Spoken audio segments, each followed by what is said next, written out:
โธ่ฝนตกแบบว่าลองหลังคาใหม่แล้วเลยมีสาดอีกเอ้านี่เด้อพี่น้อง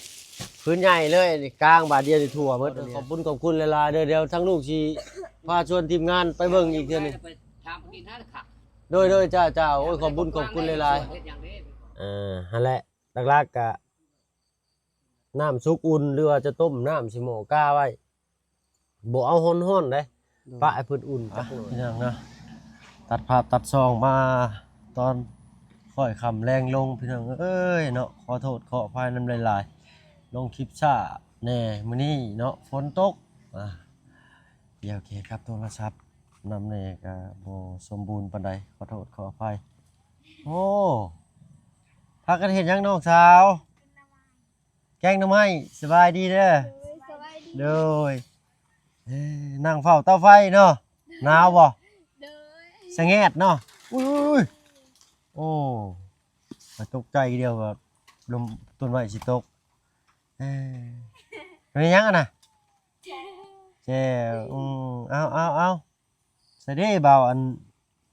เจียงอยู่เฮือนบ่เนาะโตเพิ่นเฮ็ดสะพานใหม่ตัวนี้เนาะโดดข้ามหันโลดสิล่มเจียงเอ้ยมันสิบ่เป็นหยังบ่นี่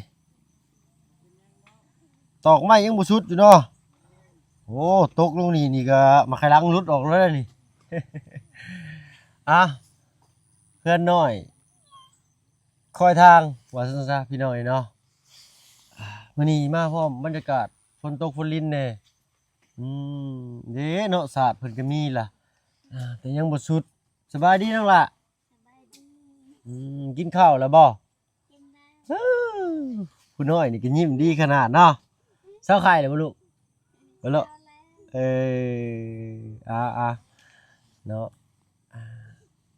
ใช้เครื่องใช้ของซอยถ้วยบวงก็บ่มี2อันนั่นนะฮะโย้ยพี่น้อยเนาะเอาคือว่าแหละที่นอนมุ้งได้ซะมุ้งปาดตกขาดเป็นหูจึงปึงอยู่ให้ลูกกินหน่อไม้เลยเนาะเอาไปหาท่าเบิ่งทั้งพัวเพิ่นพี่น้อยเนาะใช่ไปใช่ล่ะเมื่อกี้นี่เฮ็ดหยังบ่เจียงพักบ่นี่บ่แม่นพักได้นี่ต้นมันโดยสบายดีเนาะอันนี้มันเป็นต้นลิ้นมังกรเนาะดีต้นนี้ดีพี่น้อยเนาะปลูกไว้ข้างบ้านข้างเรือนถือว่าเป็นความเชื่อกันนั่นกันนี่มาพี่วันนี้เจ้าน่ะตั้งกล้องอีกก่อนพี่หน่อยเนาะขากล้องอันใหญ่ก็ฮักชับสิบ่ล่มเสือบ่เลยนี่ครับกินข้าวหรือบ่เนาะได้ยังกินข้าวมื้อนี่กินอะบังอีกแล้วถูกอาหารแบบว่าขนาดเลยนะพี่หน่อยเนาะอันอะบังทางอันบ้านเพิ่นนี่เป็นอาหารที่แบบว่าเบสิกเลยเนาะขออนุญาตตั้งกล้องจักหน่อยพี่หน่อยเนาะใช่เบิ่งขอนั่งน้ำแน่จักบาทเพิ่นก็ฮู้จักหัวคิดประดิษฐ์ฉากใช่ติดมาระเบิดก่อนน้องชายเยี่ยมเนาะค่ำๆแน่พี่หน่อยเนาะเปียกเบิดเสื้อผ้า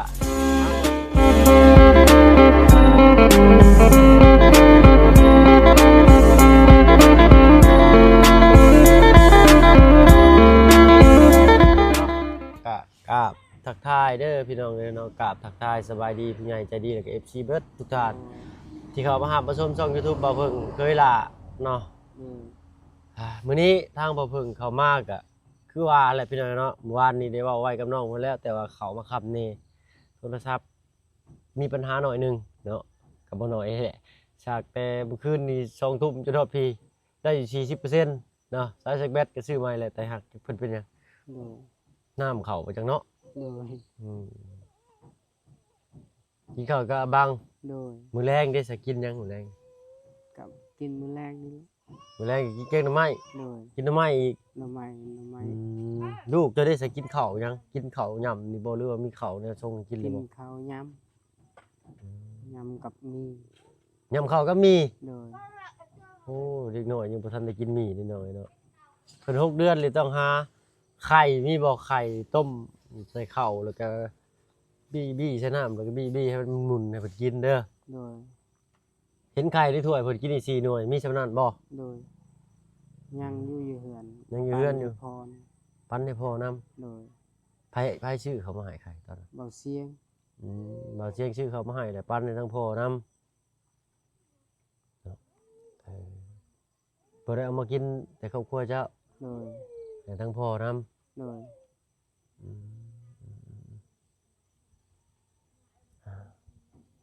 เวลาเฮ็ดอยู่เฮ็ดกินได้ใส่เฮ็ดได้ใส่ อยู่หนึ่งหน่อไม้ หนึ่งหน่วยอยู่หั่นนั้น โดย คือว่าแล้วพี่น้อยเนาะมื้อนี้ฝนตกก็มาหนึ่งมายังอยู่นี่ก็บ่ได้เอ้าสรุปแล้วบ่าวเชียงเพิ่นเข้ามาแจ้งหยังเพิ่มเติมจากน้องมื้อ โดย เพิ่นมาแจ้งหยังเรื่องที่ดินดอนบ่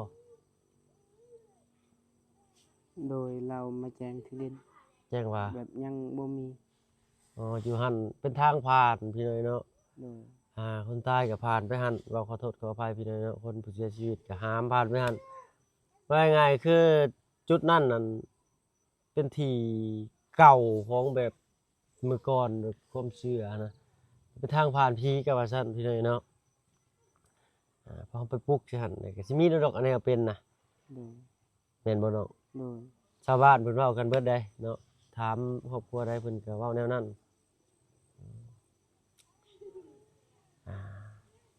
ลูกเจ้าให้อยู่บ่ยังค่ำคืนกันเช็ดๆลมมาโทรศัพท์ค่อยลบสักวัน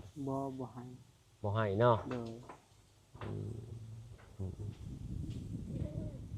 เอาไปทางอ้ายสิพาไปเอาของเด้อ โดย อ้ายปะไว้ทางเฮือนน้องสอนเพิ่นเนาะ เออ อ้ายเอามาผู้เดียวบ่ได้ไปให้เจ้าไปเอาก็ได้ให้เมียเอาลูกถ่ายอยู่นี่แหละไปกันที่ไหนเนาะฮึบเพิ่นเฮ็ดเองเพิ่นได้นี่ฮะเนาะ ตาเยิงน่ะด่า อันยังตอกบ่สุดไปเลยเนาะพลาดลงนี่ก็บัดเข้าเล่นนี่เนาะ โอเคครับ ทางนอกอาเจียงเพิ่นสิมาเฮ็ดกินอยู่นี่พี่น้อยเนาะเอาถือกล้องกระสันเด้อพี่น้องเด้อเนาะขอโทษขออภัยนำหลายๆ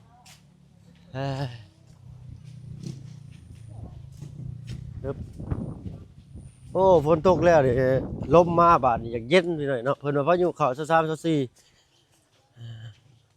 เอาก็คือชีวิตชีว่างอีกจักหน่อยพี่น้อยเนาะไปผู้แลฮอดเฮือนฮอดซ่านบ้านน้องสอนว่าสิได้หยังแหน่มาฝากมาต้อนเพิ่นพี่น้อยเนาะไปพี่น้อยเนาะ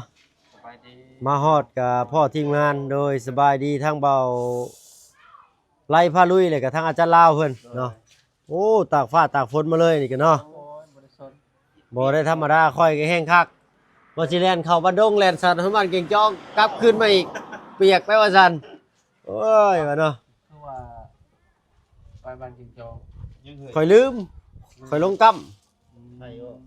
แม่นนี่แหละอันทางพ่อลุงใจดีทาง โดย ฝั่งต่างประเทศเพิ่นเนาะให้มอบหมายให้บ่าวเพิ่งเป็นสะพานบุญในครั้งนี้ก็ให้ซื้อเครื่องอยู่ของกินหม้อแห้งแต่กระโปะถ้วยบ่วงช่วงซ้ำมุ้งม่านขาดแต่ผ้าห่ม ผมยังมีเนาะ ผ้าห่มยังบ่มีนี่แหละน้องเอ้ยเนาะเอาไปกระสั่นก็ได้ทางทีมงานเราก็รอท่าอยู่เนาะอัปเดตบ้านช่องเพิ่นเนาะ ซอยไป มีไข่เนาะแล้วก็มีอันนั้นแหละนักได้อาจารย์ตัวนั้นเนาะไปโอ้ ต้องให้อาจารย์ไอ้ตัวนักๆนะ อาจารย์ต้องนักบ่อ๋อโตอันนี้เขาก็ว่าซิดล่างคู่แล้วนี่เนาะเอาไปขอบคุณขอบมุกขอบใจทางเบาไร่แล้วก็ทางอาจารย์ลาวเพิ่นพี่น้อยเนาะมื้อนี้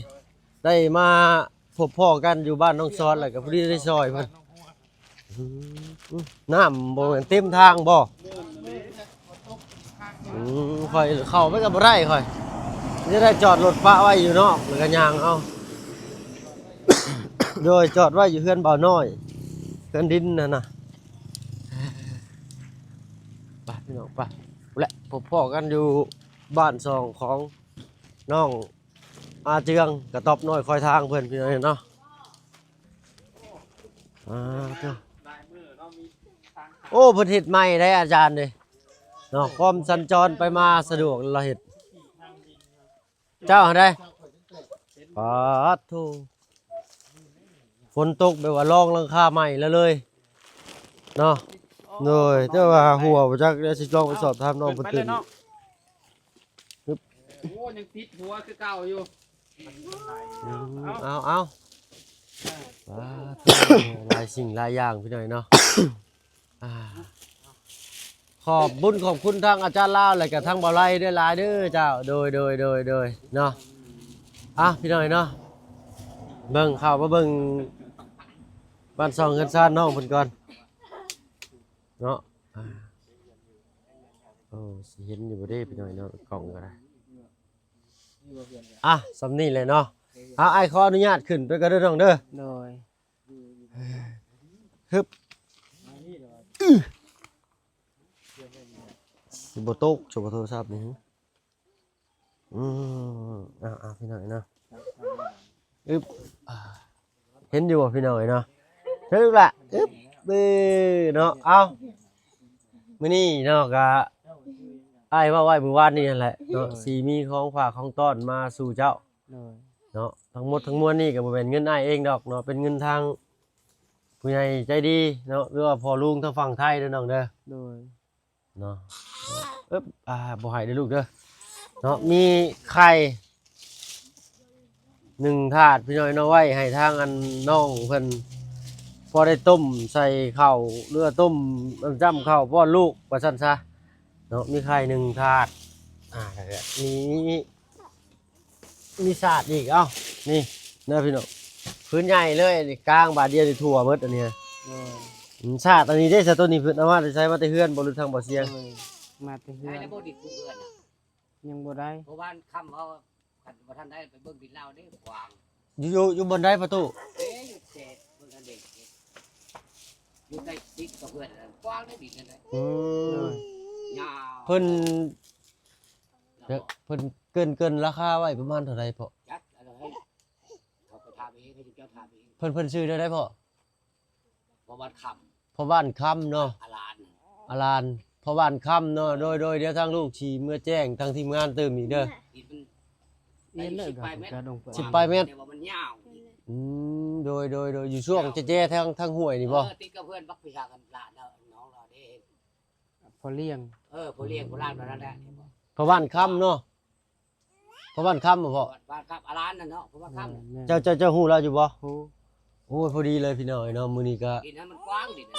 อ๋อโดยพอโดยขอบคุณหลายๆเดี๋ยวทั้งลูกชีพาชวนทีมงานไปเบิ่งอีกเทื่อนึง ไปทำกินนั่นค่ะ โดยจ้าโอ้ยขอบคุณหลายๆ เฮ็ดอย่างนี้ อ๋อโดยขอบคุณพ่อหลายๆจ้าและลูกสิเป็นหยังอันพาทีมงานยางไปเบิ่งเด้อ ลาดนี่ก็ได้ โดยเนาะโอ้ย โดย โดย พาไปเบิ่งก็ได้ดินนั่นแหละ เจ้าเนาะโอ้โชคดีเนาะเอ้ยมื้อนี้เนาะ โดย ถึงสิฟ้าฝนตกก็ยังมีความโชคดี โดย เนาะว่าแรกก็มันหัวอยู่บ่ฝนตกลองหลังคาใหม่นี่ จากแหละพลมันยังบ่แฮงบันได อ๋อฝนบ่แห้งเลยบ่มีตกลงมาใส่เนาะ โดย ต่อกันพี่หน่อยเนาะมีศาสตร์เนาะเรือเสือเรือศาสตร์ โดย อันหนึงเด้อเอาไว้ให้เจ้า โดย ปู เอาไว้เจนั่นก่อนเนาะแล้วก็นี้สำคัญหลักๆพี่หน่อยเนาะโอ้ไม่ค่าเพิ่นก็มัดถุงแบบว่าบ่ต้องใส่รอบหน้าเลยนั่นเนาะเห็นบ่ลูกกินจะเคยป้อนแล้วอยู่บ่เขานี่ บ่เคย สิส่งเป็นอยู่บ่แล้วบัดนี้เนาะ โดย มีซื้อมา5กล่องพี่หน่อยเนาะ68,000ก็ตกอยู่โอ้100กว่าบาทผู้ใดเกือบ200ว่าซั่นซะบ่แม่น200เว้ย200ก็แสนปลาย68,100กว่าบาทแล้วก็มีครีมทาผิวเด็กน้อยใกล้สิฮอดหน้าหนาวแล้วเด้อ โดย แม่นบ่วะใส่แม่นครีมทาผิวต้วยเอาจักหน่อยหนึงแล้วก็ทาให้ลูกเนาะ โดย พ่อก็ทาได้แม่ก็ทาได้ โดย ผู้ใหญ่ฮะคือสิบ่ค่อยทาไปได้ดอกเนาะลูกให้เจ้าอาจจะไปเข้าซีรีส์แรกเนาะสูตรดั้งเดิมเนาะที่ว่าบ้านเฮาพากันกินเนาะ 5กล่องอันนี้เอาไว้ให้เจ้า โดย ไว้ให้ลูกจะได้น้องเด้ออ่ะ โดย เดี๋ยวมินิเนาะมุ้งคุมกว้าง1เมตร1เมตรก็โอ้พอดีนอนได้2คนพี่น้องเนาะเพราะว่าใหญ่กว่านี้บ่มีแล้วในห้างเพิ่นต้องแล่นเข้าเซโปนแต่มื้อนี้ฝนตกขอโทษขออภัยนำหลายยาว2เมตรสิเหลือๆอยู่พี่น้องเนาะ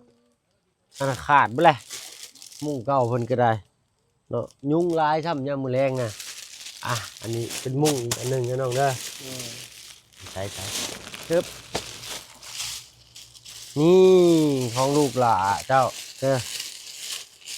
ใช่แหละคือติดแห้งกันแล้ววันนี้มีเสื้ออีก1ชุดพี่หน่อยเนาะอ่ะลูกดูอ่ะถูจ้าเป็นบ่2ชุดพี่หน่อยเนาะเป็นสีฟ้าสีนี่กะ โอ้ยมากบ่ลูกมากบ่เสื้อจะได้เนาะเอาให้เด้อนะบ่าวเอาให้เด้อแต่ก็มีบ่วงอีก2แพ็คของเพิ่นมีบ่วงอยู่2ก้านจานใบ1ถ้วยใบ1เนาะนี่2กับก็มีจานเลยนี่1โล โดย เนาะจัดไปเลย1โล โดย ใส่ซอยแล้วก็ล่างเนาะใส่แล้วบ่แม่นดึกทิ่มเด้ โดย ก็หยอกเด้อพี่น้องเด้อถ้วยอีก1โลเนาะไว้ใส่ในครัวเรือนเจ้า โดย เนาะเฮ็ดอยู่เฮ็ดกินเฮ็ดเองเจ้าเลยเนาะ โดย คือว่าอะไรพี่น้อยเนาะถึงเว้าก็ขอโทษขออภัยพี่น้อยเนาะถึงว่าเพิ่นสิมีเรื่องบาดหมางในจิตใจแต่ก็จังได๋ก็ตัดกันบ่ขาดเพราะลูกสายเลือดเดียวกันซั่นซะอย่างนี้หม้อกระทะเนาะเอาแบบหนา โดย ทางบ้านเจ้าส่วนมากที่ใช้เป็นอันโยมบางๆอันนี้กระบุ่มบ่ แม่น อันนี้เอาแบบดีเลยพี่น้อยเนาะใส่กันนานๆเลยบ่เพิ่งมักใส่ได้นี่เนาะใบสนิพอดีทอดไข่ทอดหยังให้ลูกจะกินเด้อ โดย เคียงดังไฟยังบ่มีเนาะเคียง3ขานะ บ่มี บ่มีซ้ำอันนั้นก็อยู่ใกล้ซ้ำพี่น้อยเนาะมื้อหน้ามีแต่เจ้าเพื่อสิหาดินเนาะต้นหญ้าได้เด้อ โดย สังกะสีอีก 2-3 แผ่นก็สิเหลืออยู่บ่มีอยู่บ่สังกะสีเก่านะ บ่มี เบิดแล้ว โดยบัดนี้ แล้วกันพี่น้อยเนาะ ยืมม.1กับตัวนั้นยืมของอาย ยืมม.1เพิ่นอีก โดย บ่เพิ่งลืมม.1เนาะเป็นหมูกระทะอึ๊บเนาะนี่ โดย เอานี่เก็บไว้เด้อให้เจ้าต้มแล้วก็คลุกใส่ข้าวต้มใส่น้ำน้อยๆหนึงอะนะบี้ให้มันมุน โดย ๆเนาะข้าวเอาข้าวที่นี่ได้มากล่องหนึงเนาะอาสิบอกอีกทีเคยส่งให้ลูกกินอยู่บ่ บ่เคย น้ำตวงน้ำสุกอุ่น150มิลลิกรัม5ออนใส่ชามสะอาดพุ่นน่ะคือว่าเฮาน้ำ 1.5 สิทำได้แล้วพี่น้อยบ่เพิ่งก็กะขวดให้บ่ถึกจะใส่ไปที่นั่นก็ได้เพิ่มผลิตภัณฑ์นี้50 กรัม5 ช้อนโต๊ะ5 ช้อนโต๊ะเอาบ่วงมาอันหนึ่งเนาะอาสิบอกถอนมาอันหนึ่งอย่าเพิ่งหายลูก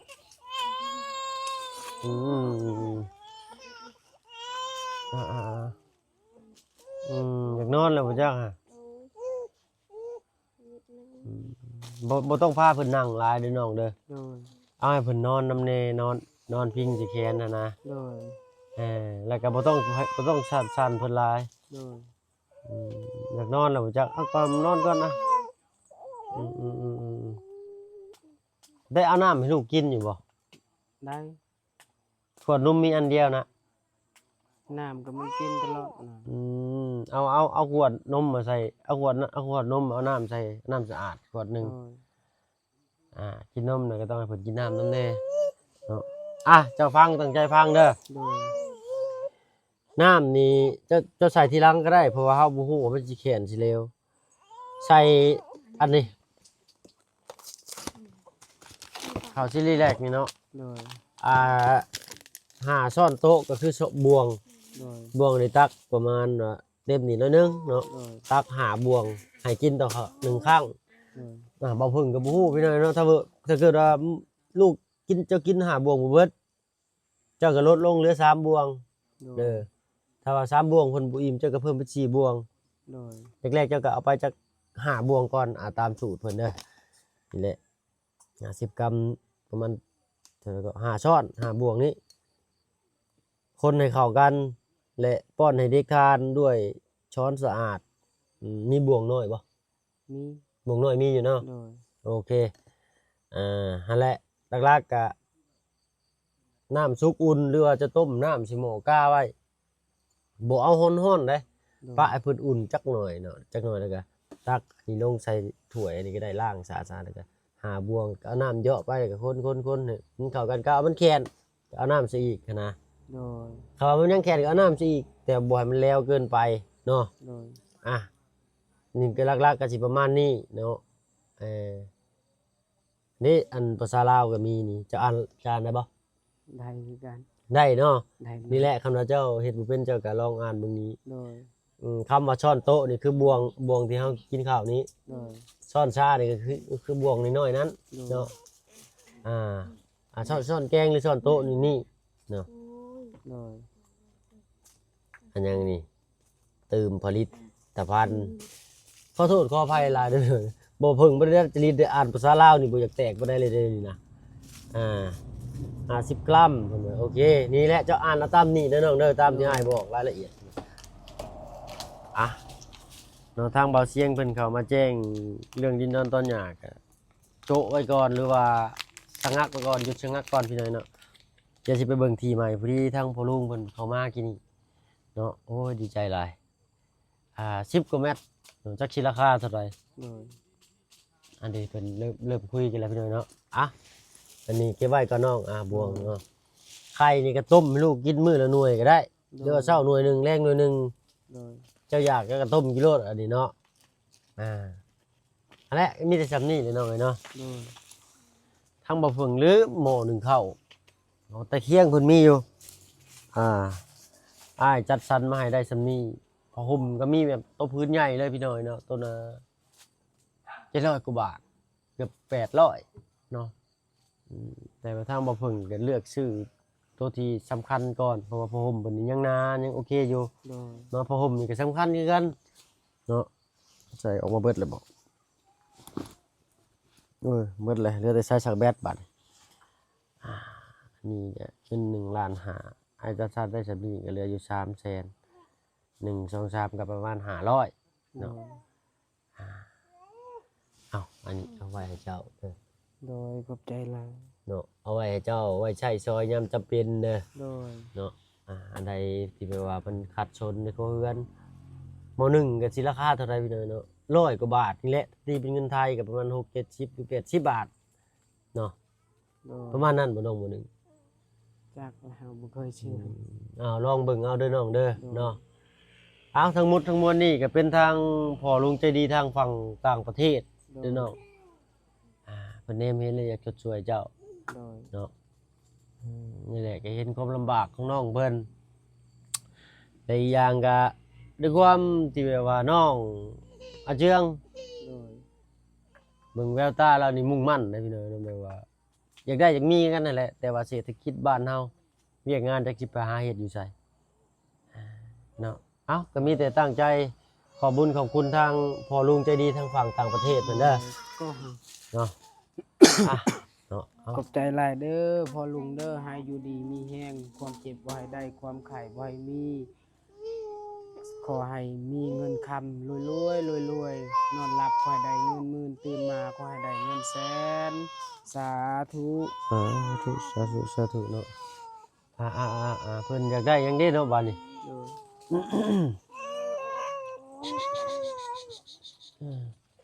เพิ่นอยากกินนมพี่น้อยเนาะขอโทษขออภัยไม่เป็นไรเล็กน้อยกันหนาวเนี่ยก็อยากเอาหญ้านี่ก็เก็บไว้บ่ต้องชิมซาซ่ายเด้อน้องถุงที่ว่านี่เก็บภาพไว้เลยก็เวลาใส่ขี้เหงื่อเวลาเจ้าถิ่มของก็เอาใส่นี่ เด้อ แล้วก็หาบ่อนแห้งๆหรือแจปากก็จูดถิ่มก็ได้บ่ต้องปะมันยังยาย เด้อ เนาะพี่น้อยเนาะบ่เพิ่งก็ จัดสรรได้ให้สำนี้พี่น้อยเนาะผิดพลาดผิดถูกเดี๋ยวใดก็ขอโทษขออภัยนำหลายๆเนาะเอานักๆนี่ก็สิเป็นข้าวชิลีแลกของเด็กน้อยกับเสื้อเด้อพี่น้องเด้อเนาะเสื้อผ้าเด็กน้อยนี่ยอมหาว่าแพงหลายเนาะถ้ามาเพิ่งก็ว่าสิซื้อให้ทั้งลูกเพิ่นหลายชุดอยู่เนาะแต่ทางห้านเพิ่นมีบ่กี่เซตเบิดเนาะอันที่เหลือก็เป็นของเวียดอันนี้เราซื้ออยู่ห้านลาวเลยเนาะ โดย ก่อนสิใส่ลูกก็ซักก่อนเด้อล่ะเด้อซักตากดีๆครีมทาผิวก็ค่อยๆทาบ่ต้องทาลายยันแท้คันว่ามันแดงหรือมันหยังก็บ่ต้องทาให้ โดย เนาะก็เก็บไว้ให้ผู้ใหญ่ทาก็ได้พี่น้อยเนาะทั้งหมดทั้งมวลนี่ว่าเพิ่นก็สิขอตัวลำลาก่อนเนาะทางว่าเพิ่นก็บ่มีหยังตอบบุญแทนคุณทางพ่อลุงใจดีทางฝั่งต่างประเทศเพิ่นเนาะก็มีแต่คำเว้าคำจาอะไรก็คำอวยพรด้วยใจเนาะให้อยู่เย็นเป็นสุขความเจ็บอย่าสุดใดความไข้อย่าสุมีเนาะให้บ่ให้พานมานบ่ให้เบียดปรารถนาสิ่งใดก็ให้ได้สิ่งนั้นสมดังมโนนึกเด้อทางพ่อลุงใจดีทางฝั่งต่างประเทศ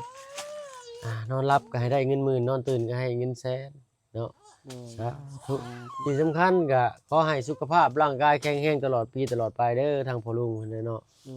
สาธุพี่น้อยเนาะดีใจนำเด้อน้องเด้อ โดย เอาพอดีแหละเรื่องดินดอนตอนหญ้าอีกมีที่ใหม่ทางพ่อบ้านยังกองอยู่บ้านค่ำ บ้านค รู้จักเราอยู่บ่ ำผู้ โอเคเนาะเดี๋ยวจะให้ทางน้องหมดภาพไปเบิ่งตอนนี้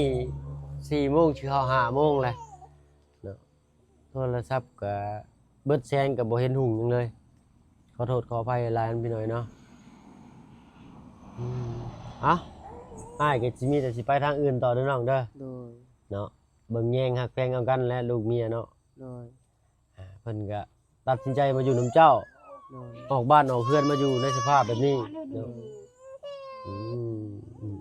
นาะลาแล้วพี่น้อยเนาะสำหรับคลิปนี้ทางบ่าวเพิ่งและน้องอาเจียงและน้องขวัญเนาะ โดย ไปจบคลิปเพียงเท่านี้พี่น้อยเนาะ โดย สบายดีเจ้าเนาะเอาลูกกินนมก่อนเด้อลูกเด้อน้องๆเนาะเอาเบิ่งแยงกันเด้อลูกเด้อน้องเนาะเสื้อผ้าก็จะลืมซักมุ่งม่านก็ลองกล้ามมึงเด้อน้องเด้อ โดย เอาไปก่อนบาดนี้เนาะลืมไม้ ไปพี่น้องไปเนาะค่ำมืดเลยได้ฝนก็หากระเซาตกอึ๊บ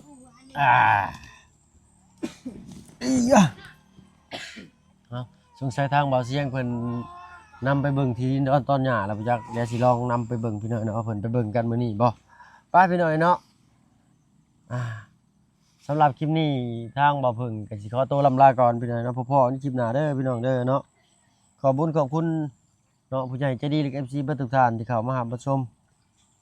ช่อง YouTube บ่าวเพิ่งเคยละเด้อพี่น้องเอ้ยเนาะสำหรับคลิปนี้ลาแล้วพี่น้อยเนาะภาพมืดๆกับหน้ามืดๆสื่อบ่งามน้ำบ่คองเนาะบ่าวเพิ่งเคยละพี่น้อยเนาะสบายดีจ้า